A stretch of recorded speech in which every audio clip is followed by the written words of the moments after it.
Do Women Speak More Than Men? Presented by Madison Schwartz. And then I provided a photo to describe the emotions you should feel when asked questions such as this one. If you're not angry, you're probably not paying attention.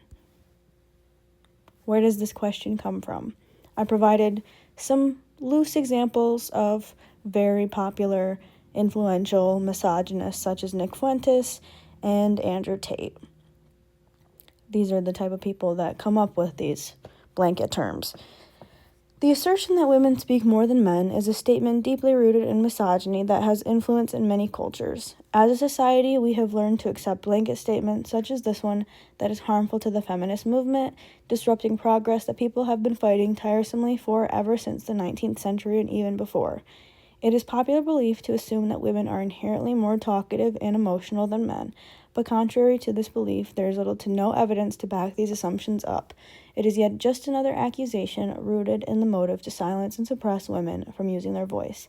While conversational styles differ by gender, women do not uniformly speak more than men. Rather, conversational style is deeply shaped by context and social goals. Some historical context. I provided some photos from the women's suffrage movement because this is a battle that has been going on for a very long time and we continue to fight. And I used Deborah Tannen's "You Just Don't Understand Women and Men in Conversation" to back up how little evidence there is to show behind this statement. She describes the sorts of punishments women endured on the very American soil we walk on today for being disobedient or too much for their male counterparts. Women were strapped to ducking stools and held underwater until they nearly drowned, put into the stocks with signs pinned to them, gagged and silenced by a cleft stick applied to their tongues. I provided a photo of her as well as one of her famous quotes that has to do with this topic. Gender roles and conversations, according to her. She argues that men lean more towards talk that is used to convey information and assert status, whereas women are more likely to build meaningful relationships or connections with their way of speaking. Her overall emphasis is placed on the difference in the function of speech men versus women use. Talk for women often involves sharing personal experiences, anxieties, or feelings. This differs from men because they genuinely seek to dominate conversation instead of connecting and empathizing. One could argue that women's voices are so feared because they have something meaningful to contribute to the conversation that might dismantle the fragile foundations of male masculinity and control. Once again, we are reiterating the fact that this comment, "Women speak more than men," is such a generalized statement based in zero fact. The future is female, guys. The claim that women speak more than men has no evidence to support it, and I backed that up with a few examples from the other sources I used. In one study, Women, Men, and the Type of Talk, What Makes the Difference, argues gendered style cannot be adequately defined by counting individual speech variables removed from the specifics of the talk context. They argue that the number of words that are spoken are not influenced by gender, rather the topics of conversations and motives for speaking. This conclusion aligns with the points made by Tannen as well. And in another research titled Gender Language Differences, Do Men and Women Really Speak Differently?, he investigates the major linguistic differences between men and women's speech by examining the validity of the conversational differences claimed by the deficit and dominance theory. A lot of his claims are inconclusive in finding if women or men speak more. Societal consequences for using blanket statements like "women speak more than men."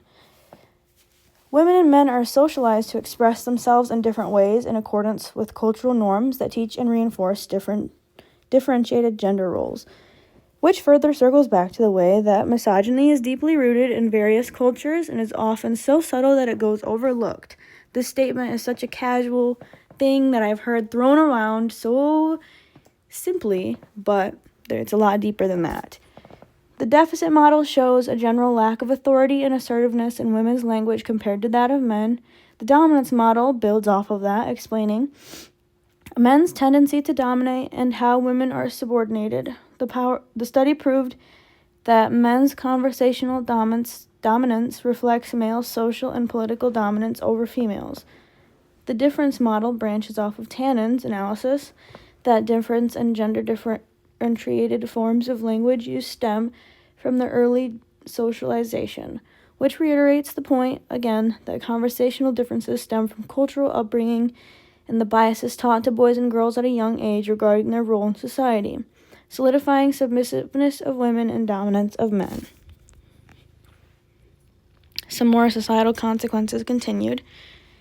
In the book Counterbalance, Gloria Steinem provides information backing up the conversational differences between men and women. She uses examples from the 60s when injustices in war, race, and class exposed inequalities within gender roles as well. Keep in mind, a lot of women have been using their voice to fight for equality. So yeah, of course, they'd want us to talk less. She says, women who used exactly the same words and style as our male counterparts were less likely to be listened to or taken seriously. This is very common for a lot of women to be ignored compared to a man. Statements like these highlight the real issues in language and how gender plays a role in speaking. Women learn to speak differently, using a more cooperative, less combative way of talking to find common ground and strengthen the likelihood of actually being listened to. This culturally different form of speaking has remained an almost entirely female event, showing more emotional intelligence and evolution in the way women articulate their beliefs and emotions. Many women have learned how to play the existing game instead of trying to change the rules. This is completely true. A lot of women outsmart the fact that everything is set against us. Language and the evolution of the feminist movement have given women the ability to balance the scales of power in a way that still intimidates men to this day, resulting in a backlash, including statements such as women speak more than men, that are designed to push women to make themselves smaller. And then I thought right away of the Barbie movie because this really struck me on this topic. It is an example of, in the 21st century, how women still feel. It sheds light on the injustices that women face. It struck a lot of 21st century women in a way that obviously got a lot of attention. We must be successful but kind, beautiful but not threatening, and exist in a system that's rigged against women, but express gratitude in the face of it. We have learned to adapt and outsmart the system, designed by men in every way we can. We have molded ourselves to fit the confinements of expectations that society places on us. We have bent to the will of men and made ourselves small for long enough. I did provide the actual written out dialogue from the speech, but I also wanted to play it.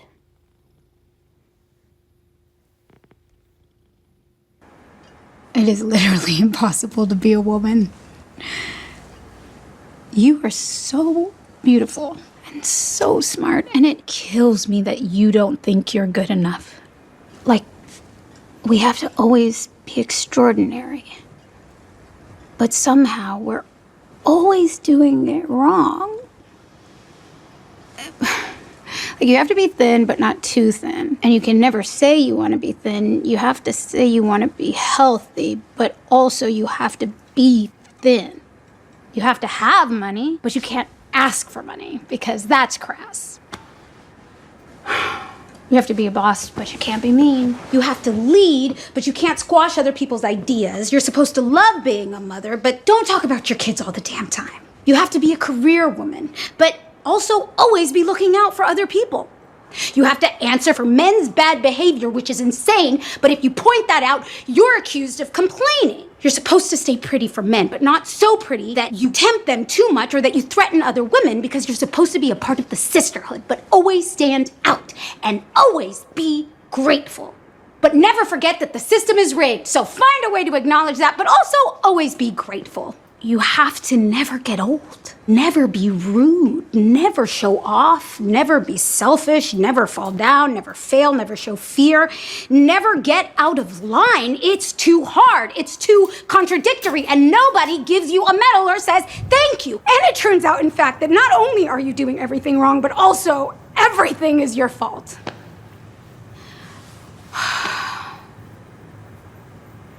I'm just so tired of watching myself and every single other woman tie herself into knots so that people will like us. And if all of that is also true for a doll, just representing a woman, then I don't even know.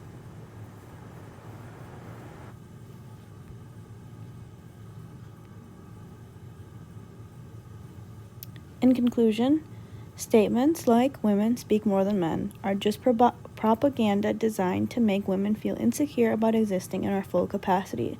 There is no scientific evidence to back up this claim, but there is scientific and historical evidence to back up the ongoing oppression women face to this day. We are still fighting for equality, and statements like this are very harmful. I've provided my sources and concluded with the struggle continues.